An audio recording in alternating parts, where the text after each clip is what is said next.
पहलगाम वाली, ये एक इवेंट हुई। इस इवेंट के बारे में आप और हम सिर्फ उतना ही जानते हैं जितना रिपोर्ट्स में आया, लेकिन सोशल मीडिया पर ये इवेंट किस तरह से एक प्रोसेस के तौर पे बताई जाती है, ये पहली शर्त है हेट स्पीच की। आप 9 बजे वाली सारी तमाम खबरें उठाकर देख लीजिए, आपको पता लग जाएगा कि इवेंट से प्रोसेस कैसे बना, पहली बात। और इसकी जो इवेंट से प्रोसेस बनने की जो कला है, उसमें डिस्क्रिप्शन का बड़ा खास रोल होता है कि आप उसको कैसे बताएंगे। तो बताने की कला हमारे न्यूज़ एंकर ज़्यादा अच्छी तरह से जानते हैं। वो बताते हैं कि किस तरह एक इवेंट दरअसल एक बहुत बड़ी बात कहने की कोशिश है, एक बहुत बड़ी साजिश, एक बहुत बड़ी षड्यंत्र उसका एक हिस्सा है। पहली चीज़ हेट स्पीच की पहला एलिमेंट मुझे ऐसा लगता है ये है, और ख़ास तौर से ऐसी हेट स्पीच जो आजकल आम वहम में हमें तकरीबन रोज़ सुनने में मिलती हैं। दूसरा हिस्सा हेट स्पीच का होता है जिसको एनालिसिस कहा जाता है। पहला हिस्सा डिस्क्रिप्शन का है, दूसरा हिस्सा एनालिसिस का है। और जब आप एनालिसिस करते हैं तो एनालिसिस के दो हिस्से होते हैं आमतौर पर। एनालिसिस का पहला हिस्सा होता है जब आप एक ख़ास तबके को इसेंशलाइज कर देते हैं और उसको जिम्मेदार ठहराते हैं कि ये तबका इस पूरे प्रोसेस के लिए जिम्मेदार है। इसको आम जबान में अंग्रेजी में हम अदरिंग भी कह सकते हैं, लेकिन ये अदरिंग से ज़्यादा है। जब आप एक ख़ास तबके को पहचानते हुए ये कहते हैं कि जिस तरह से इवेंट प्रोसेस में बदला, ये प्रोसेस करने वाला एक ख़ास तबका था।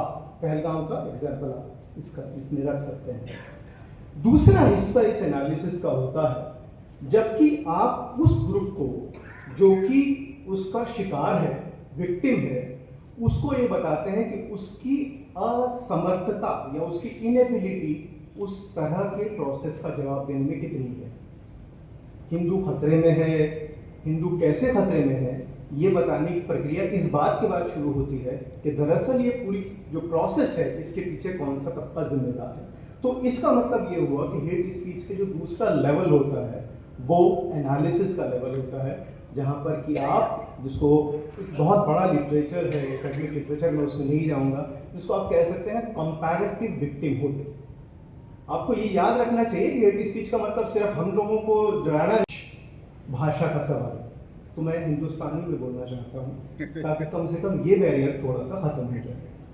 क्योंकि जिस ज़बान में हेट स्पीच जिसको हम कहते हैं दी जाती है वो अंग्रेज़ी नहीं होती, इतना मैं जानता हूँ। तो अगर वो अंग्रेज़ी नहीं होती तो ये फिर एक दूरी, हमें ये जो बनावटी दूरी है इसे दूर कर देना चाहिए। और मुझे लग रहा है कि मैं यहाँ हिंदुस्तानी में बोलूँगा और सभी लोग हिंदी अंग्रेज़ी में, सर आपका ही एक जुमला कि एक ऑटोमेटिक हो जाएगा। हिंदुस्तानी में मैं बोलूँगा और हिंदी और अंग्रेज़ी में सब लोग समझ लेंगे। तो एक बैरियर मुझे लगता है कि इसको ख़त्म कर देना चाहिए। तो पहली बात तो मैं ये कहना चाहता हूँ कि जब भी स्पीच की बात हो, हेट स्पीच की बात हो, तो वो किस ज़बान में दी जा रही है ये थोड़ा सा हमको समझना पड़ेगा। आप तैयार रहिए। तो अब आपने एक फेयर साइकी बना दी। अब भविष्य के लिए आपने एक मन में एक शंका पैदा कर दी कि आगे के लिए आपको तैयार रहना है। संविधान की एक सीमा है, ये स्ट्रक्चर है हेट स्पीच का।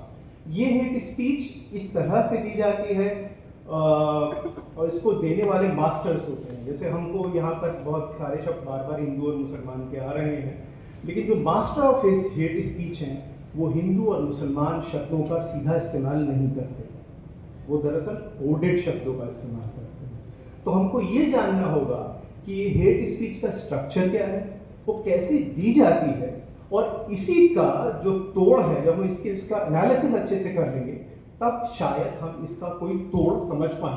वो कैसे होगा उसका जवाब कम से कम मेरे पास इस वक्त में तो नहीं है, लेकिन मैं ये आह्वान करता हूँ कि अगर हम सभी इस बात को समझेंगे तो शायद हेट स्पीच की पॉलिटिक्स भी समझ में आएगी और उससे जो वायलेंस होता है उसका जवाब है। हम लोग एक हेल्पलाइन चलाते हैं along with other Christian groups, जहाँ पे लोग फ़ोन करके बता सकते हैं। They usually report violence as it is happening. आपको मालूम होगा जब क्रिश्चियंस के ऊपर अटैक चल रहा है आजकल, तो क्या होता है कि व्हेन वी मीट, संडे का दिन हो, फ्राइडे शाम का टाइम हो, प्रेयर का टाइम हो, अभी लेंथ का सीजन था, तो every Christian, many of us, we open our homes because other Christians join and we celebrate or rather observe Lent together, which means that we reflect on the life of Jesus, etc. तो ये चीज़ें चलती रहती हैं, it's a part of the church cycle. आप एक तरफ court जा सकते हैं, कोर्ट बहुत बार इंटरवीन करते हैं, उसमें मुझे लगता है दो चीज़ें आज हो रही हैं। एक तो ये सिर्फ प्राइवेट एक्टर नहीं कर रहा है, हेट स्पीच स्टेट कर रहा है।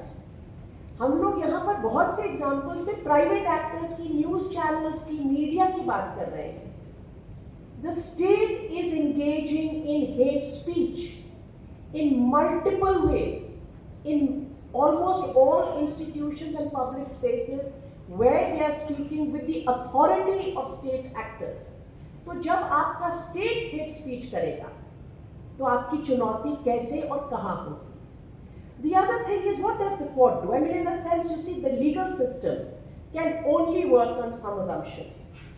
Legal system में वो बोल देते हैं कि अगर वो धर्म संसद करेंगे, आप उसका पूरा वीडियो बनाना, और अगर कोई ऐसी बात करेगा, make sure you stop it, bring the full video before us. Every policeman, every district magistrate must be made to taken to account.